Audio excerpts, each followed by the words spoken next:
Hi! Hello అండి. అందరూ ఎలా ఉన్నారు? నేనైతే చాలా బాగున్నానండి. చాలా రోజుల తర్వాత నా చిన్ని కృష్ణయ్యనైతే అలంకరించుకున్నాను. 20 డేస్ అవుతుందండి. ఒకసారి నా చిన్ని కన్నయ్యనైతే చూసేయండి. ఈరోజు గులాబీలు, మందార పూలతో అయితే అలంకరించుకున్నాను. కష్టాలేటండి బాబు, 2 వారాలు అవుతుంది గ్యాస్ అయిపోయి. చాలా ఇబ్బంది పడిపోతున్నానండి గ్యాస్ వల్ల. ఇప్పటికొచ్చేది ఇంకా రాలేదు. బొగ్గుల పొయ్యి మీద అయితే వండుతున్నానండి వంట. సాయంత్రం వచ్చేసి పొయ్యి మీద అయితే రైస్ వండుతున్నాను. ఇప్పుడే కూర అయితే వండుతున్నాను. బొగ్గుల పొయ్యి మీద అయితే వంట చేస్తున్నానండి. వంకాయ అయితే వండుతున్నాను. వంకాయలు అయితే వేసాను. వంకాయ మామిడికాయ అన్నాను. ఈ వంటగది నుంచి ఇదంతా నడుచుకుంటూ వచ్చి వంట అయితే చేస్తున్నానండి. గ్యాస్ అయితే లేదు. బియ్యం అయితే కడుగుతున్నాను. మా చార్లీ బయట కాపలా ఉండడం మానేసి ఇదండి, ఇది పొజిషను ఇదండి. అమ్మ చార్లీ, ఏంటిది ఇది? ఏంటి గ్యాస్ లేకపోవడం వల్ల చాలా నీరసంగా ఉందండి. బొగ్గుల పొయ్యి మీద వండుతుంటే ఎండ కదా, ఎండ మీద అస్సలు అవ్వట్లేదు. వంట చేస్తున్నానండి బొగ్గుల పొయ్యి మీద అయితే. అన్నీ రెడీ చేసుకుంటే త్వరగా అయిపోతుంది వంట అనేది. ఇంకో పక్క ఏం చేస్తున్నానంటే చూడండి. వంట చేస్తూ బట్టలు అయితే మడత పెడుతున్నాను. మంగళవారం కదండి, బట్టలు అనేది ఉతకను. ఒక్కొక్కసారి ఉతుకుతాను. మ్యాక్సిమం అయితే మంగళవారం ఉతకడానికి అయితే చూడను నేను. వెనకాల చూడండి నాకు కన్నయ్య ఎంత బాగా కనబడుతున్నారో.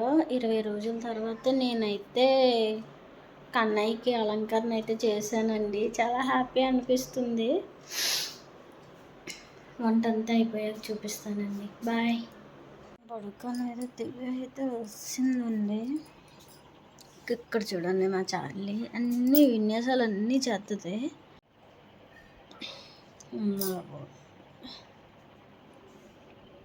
గ్యాస్ వల్ల వచ్చిన కష్టాలు ఏంటండి బాబు అసలు.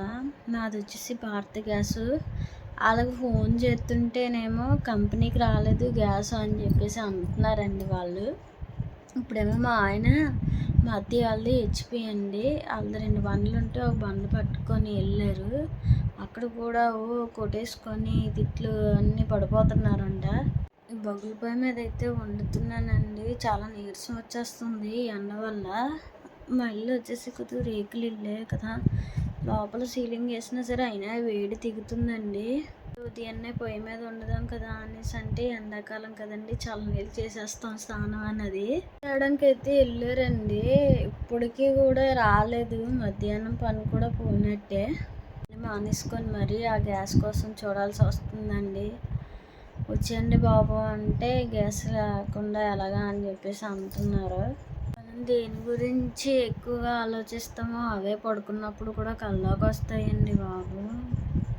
మధ్యన ఒకటి జరిగింది, అసలు ఆ విషయంలోంచి అసలు కోలుకోలేకపోతున్నాము.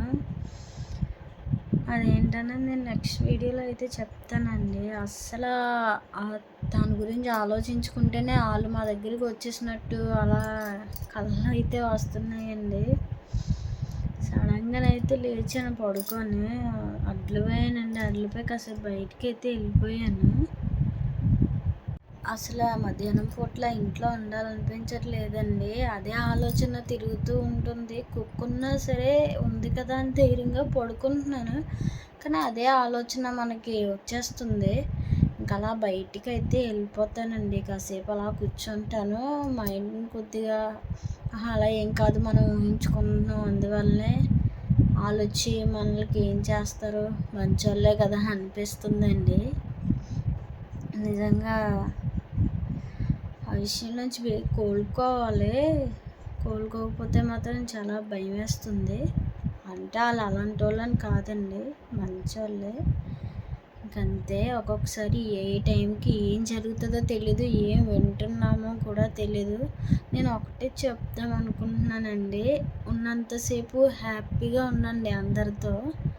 ఇంకంతేనండి. వీడియో కానీ నచ్చినట్లయితే లైక్ చేయండి, షేర్ చేయండి, సబ్స్క్రైబ్ అయితే చేసుకోండి.